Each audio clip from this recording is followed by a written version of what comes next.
Good evening. Welcome to this month's Town Administrator's Report. I'm David Watts Jr., and with me is our Town Administrator, Steve Mayo. Steve, welcome. Thank you, David. How are you? Doing well. We're starting to finally see spring.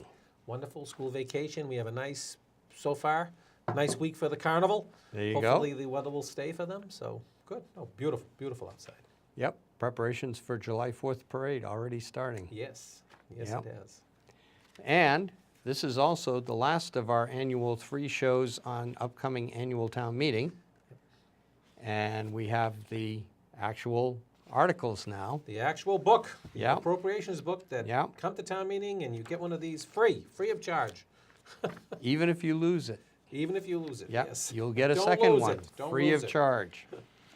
But It's also online for you more frugal types. so if anyone, It's already on the website. it's already on the website. So please check out the website, wakefield.ma.us. Yep.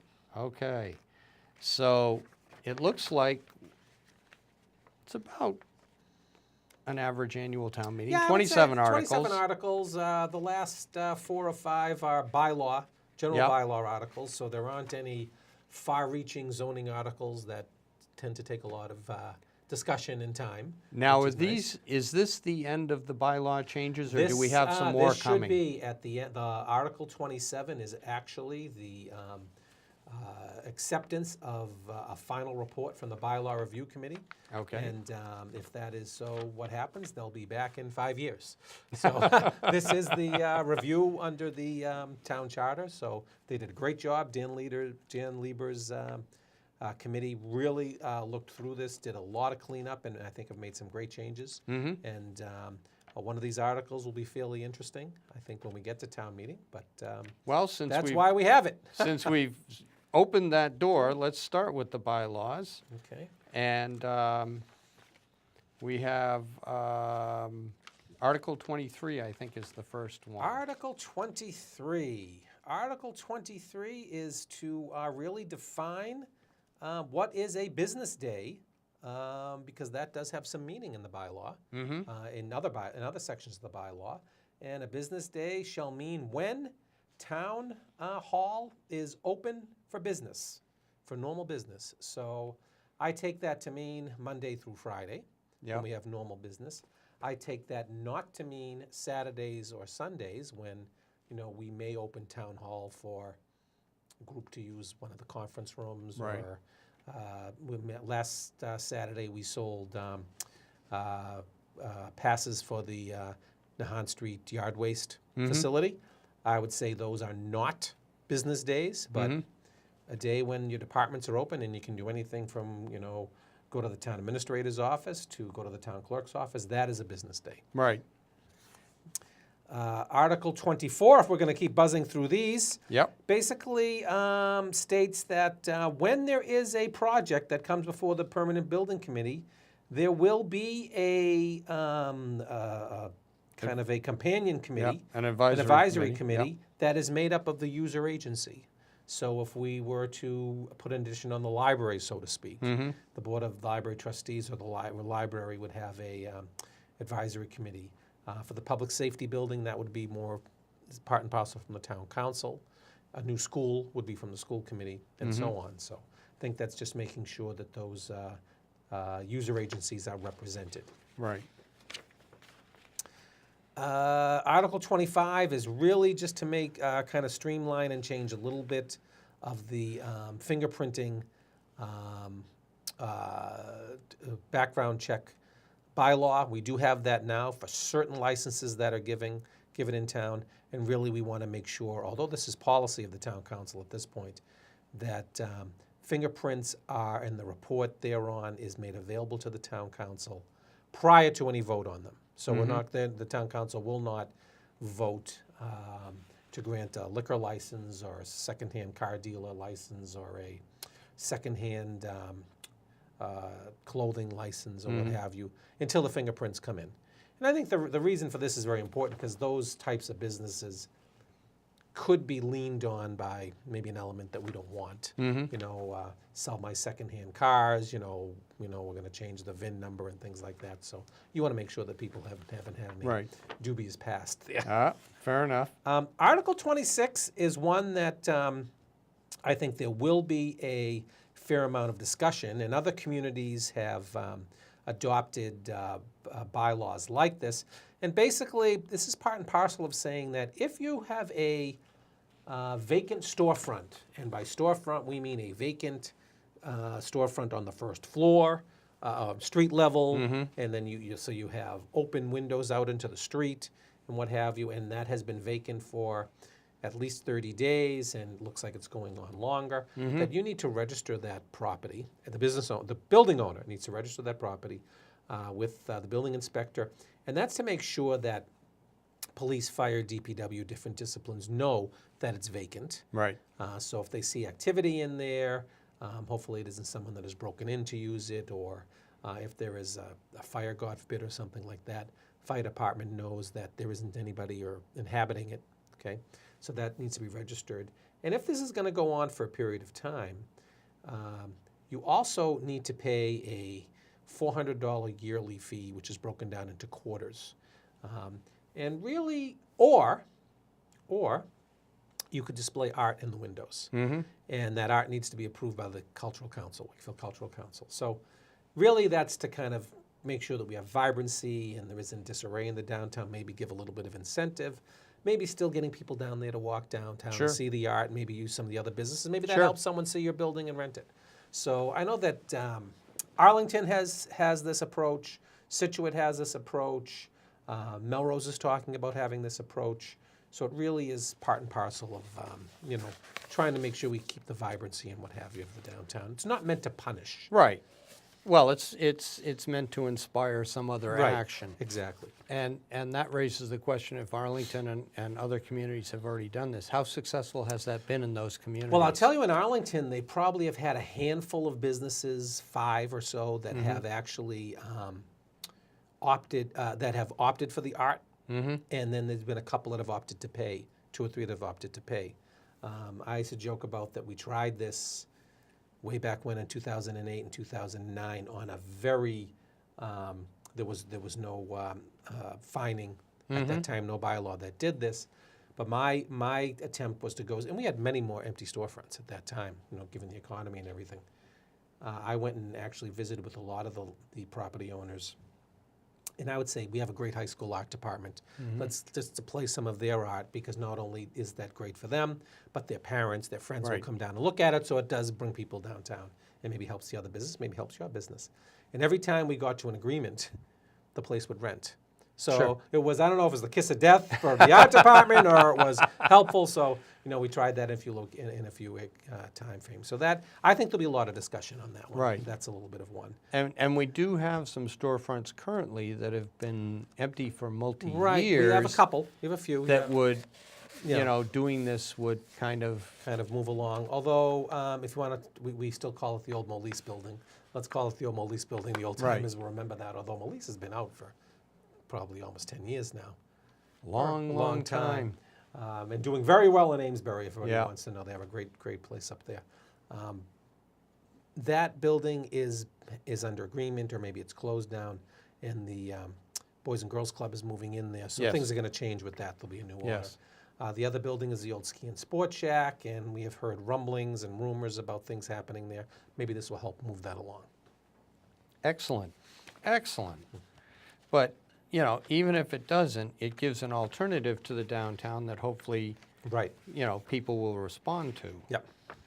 And that one's a long one, too. That is a long one, yeah. And then Article 27 really is the death knell for the bylaws committee. Let's call it the discharging. They completed their work with gusto. We're and done. We'll see them again in 5 years, if not before. They've done an excellent extraordinary job. They really have. They and the Charter Commission. But the other thing that, of course, people are going to be most interested on is Article 1. Article 1. Which is the budget. Oh, it's Article 1 is the budget again this year. Yes, Article 1 is the budget. Funny how that happens. Yeah. Let's get the budget done first. Right. And we're looking at a grand total this year of $100,520,014 and no change. Yeah. Which is about 4.5% increase over last year. Which is what has been aimed for several Right. years now. Right, right.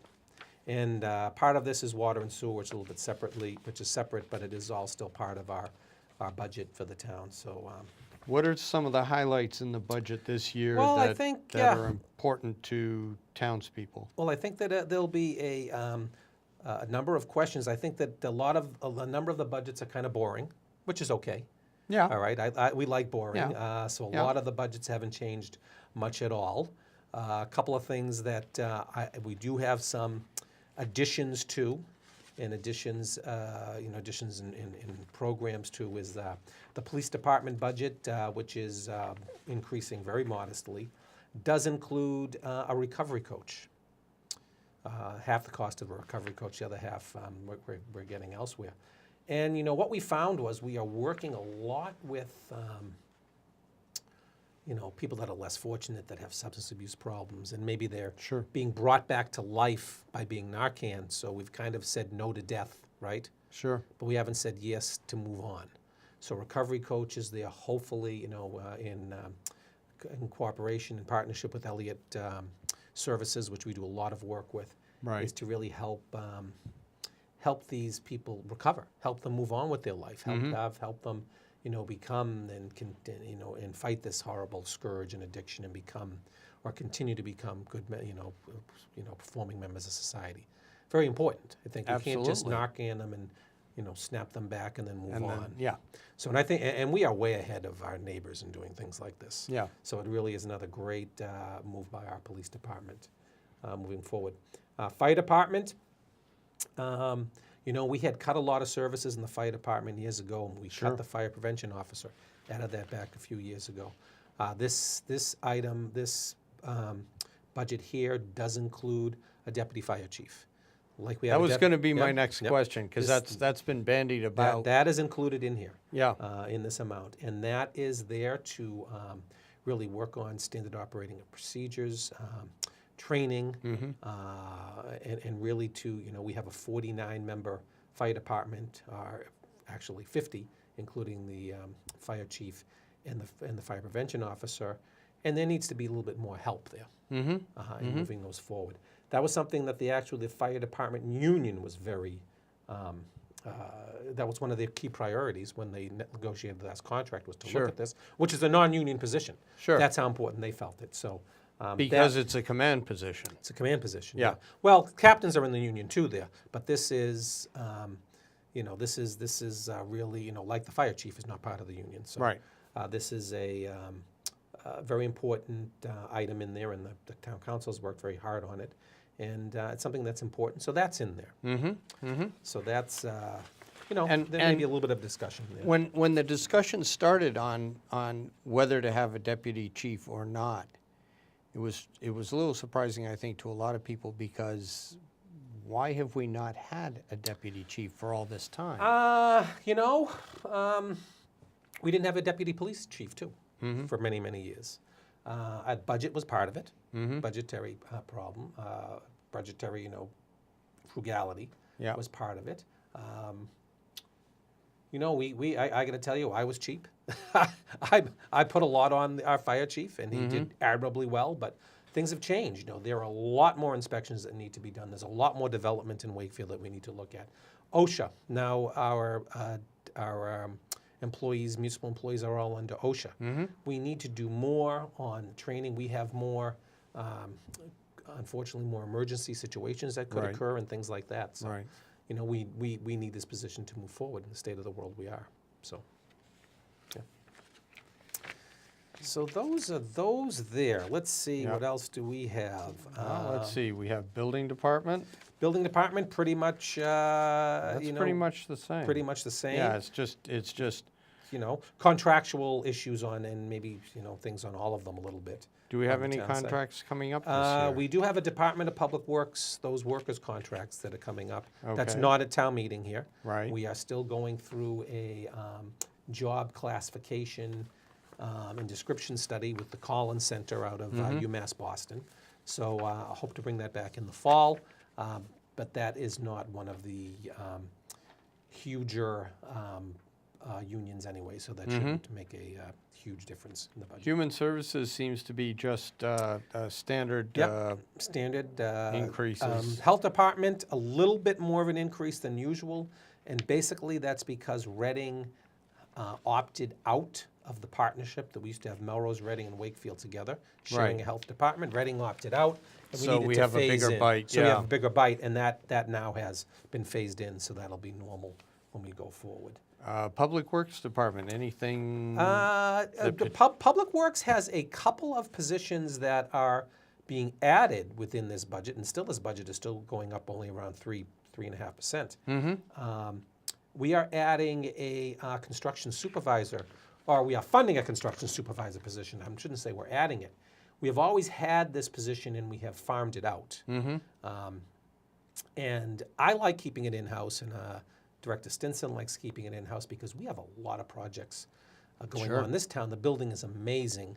And with National Grid coming in, we're actually going to charge National Grid $70,000 for inspection fees. Right. So this position will be covered there for that for at least a year there. We're charging fees to a lot of the other developments coming in. And it's very, very important that things like trenches are compacted well. Right. Street openings are done correctly, whether that's by our own water and sewer department, by the light department, by Verizon, or by National Grid coming in. Right. So there's a lot of this going on, and we need to make sure that this is handled very, very, Right. very important. Or the contractors, for instance, who Oh. are laying the high-powered Exactly. or the high-pressure gas Gas lines lines, to replace exactly. the low-pressure. Exactly. That's the things they'll check all of that. We've had that going on in Greenwood now for several years. It's going on in Greenwood. It's going on Main Street. Yep. In fact, I had someone Yeah, stop along me the lake. along the lake. I Yeah. had someone stop me the other day and said to me, "Aha! I was wondering why you hadn't paved from the cove all the way." I said, "Yes, that's why, because we knew that gas work was coming, Right. and we couldn't, we weren't going to pave and then dig Dig it, that up." yeah. So my apologies to the whole community, but now we will be paving that big stretch, and I think that'll go a long way of a big traveled stretch of land that does need to get paved. Well, and in some cases, it's also meant either replacing or adding curbing that didn't exist Exactly, before. and And sidewalks. And your sidewalks and your crossings are now Yep. will be handicapped accessible. So there's a lot of good things that come Yep. from this too. Oh, absolutely. When everything, plus your road. Absolutely. School department, that's always the biggie. Yeah, school department, that increase is between 4.5% and 4.7%.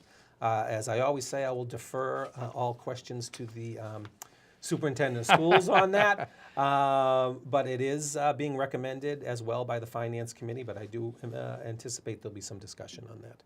The other educational one that we talk about year after year is the Voc School Yeah. up the hill from Right. the high school. And we probably should name that a little bit better. We call it vocational school, but it's not just the Voc School up the hill, the Northeast Regional Vocational School. It is any other vocational school in the area. So there's some children that go to Minuteman in Linfield, that's included there. Some go to Essex Aggie. But this budget is increased part and parcel because there are 7 additional children, Wakefield students attending the Northeast Vocational School next year than last year. And that's a per person charge. So Now, quite often, this number is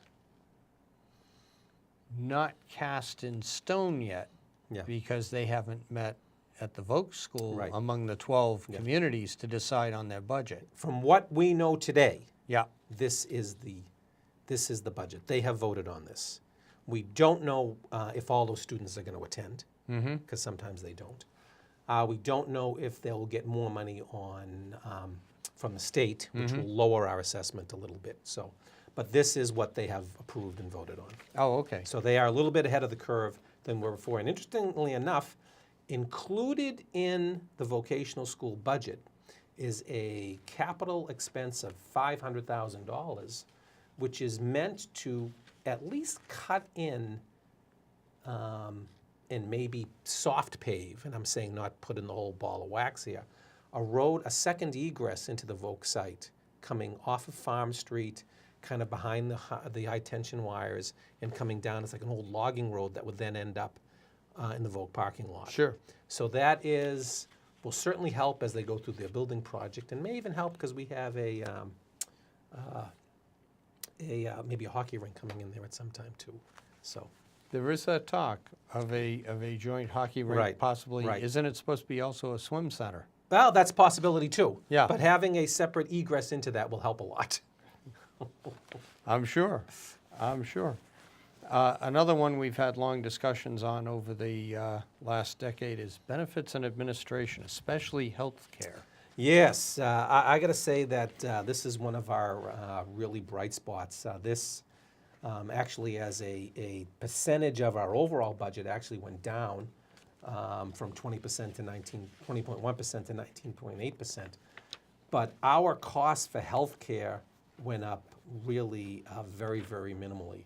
We are still paying less for health care insurance than we were paying years ago when we entered the GIC. And that's because we've done a great job. Within the GIC, there's a number of different plans you can go, and our staff of our human resources staff, Amy Forziati and Karen Doucette, done a great job of meeting with almost every employee and saying, hey, you could be in this plan with your doctor and pay less. You would save money, and the town would save money, and they've done a great job with that.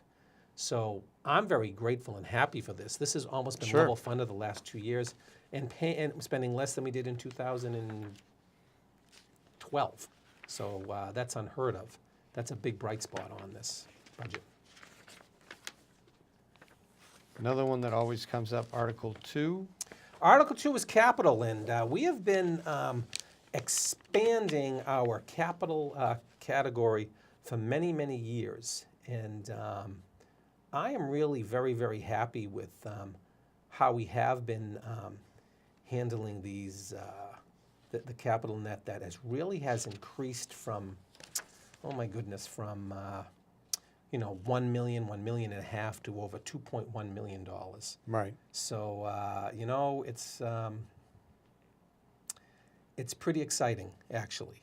We do have some prior leases that we need to do, and we do have some prior facility systems that we do, but really we're doing a lot more items here. I think one thing that's really, kind of these are run-of-the-mill, some DPW vehicles, some Right. Police cruisers, Most of it's the school maintenance. bus. Well, it's not really maintenance anymore. It's really capital now. It's not painting and stuff like that. So we've pulled that. No, that stuff but out. it's maintaining what is needed, Exactly. replacing vehicles as they age exactly out. as they age out, which we didn't have before. Then we would have to replace a whole bunch or spend a lot more on Right. keeping them going. Right. One thing that is really very exciting in here is, well, a couple of things, is that Doyle School will finally be sprinkled. That is the only school that we have that does not have a sprinkle system. So Okay. that's where we have our youngest kids. Some improvements to the Civic Center, which is really kind of nice that we can use there. And Right. Pickleball courts.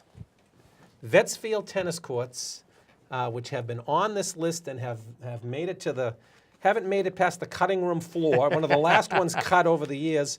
Tennis/pickleball courts at Vetsfield, $175,000. Okay, for those who don't know what pickleball is, what is that? Pickleball is a combination between paddleball and tennis. A little bit of a Okay. smaller court, a ball that doesn't bounce quite as much. Yeah. Rackets that are a little bit not as powerful like a tennis racket, at least in distance. Okay. And it is the fastest growing sport in the country.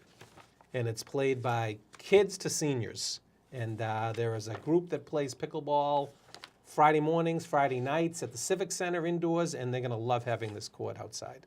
So that's pretty exciting that we have that. Sure. Sure. Probably going ahead, run a mill, paying for our bonds, MLD money. Article 5, which is the next step in our downtown revitalization. Yep. And WCAT has been great on that, by the way, in filming our public forums. We've had 3 of them. They're all up, they're on the website, they're shared, so people that can't make it can see what was discussed. And this $390,000 gets us to this entire corridor, if you think about going from the lake to the junction and a little bit beyond, down Water Street to Shaw's driveway, down Albion Street to Gould, where Gould and Murray and Albion meet, that kind of crazy tar no man's land there. Multimodal transportation, bike lanes, better walking, handicapped accessibility. And this gets us to a point where we can get this whole thing designed so we can actually go to the state and get millions, tens of millions of dollars to have the work done. This is a very exciting article. Sure. Absolutely. Let's see what else we have here, because this is actually the first chance I've had to look at it myself. Article 6 is to redo Blatts Field, so we have some field equity. Okay. Blatts Field is behind the Woodville School. It's where our softball, JV, and freshman softball teams play. We'd like to actually bring back the girls' varsity and have them on campus here. So that is very cool. 200,000 brings that up. Very cool. Going back to the budget for a moment, where are we on the cherry sheets this year? Well, you know, you're going to read in the paper, I bet, over the next few days that, if you haven't read it already, that the state legislature has increased state aid. They're great about saying that. They increased Chapter 70, which is school funding, and general funding. And they have, okay? But I say when you look at the cherry sheet, you got to look at page 1 and page 2.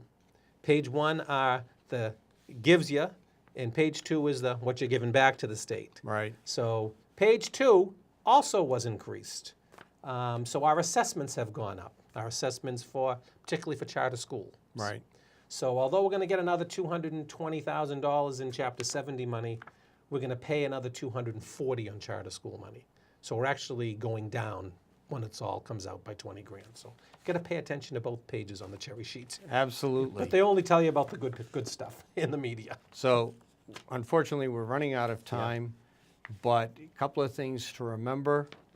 Town meeting begins on the 29th. The 29th, Monday the 29th. At 7 p.m. 7 p.m. At Veterans Memorial. Veterans Memorial at the Galvin School Auditorium. Yep. I think we will definitely be there the 29th. Yep. We will definitely be there, is that May 2nd?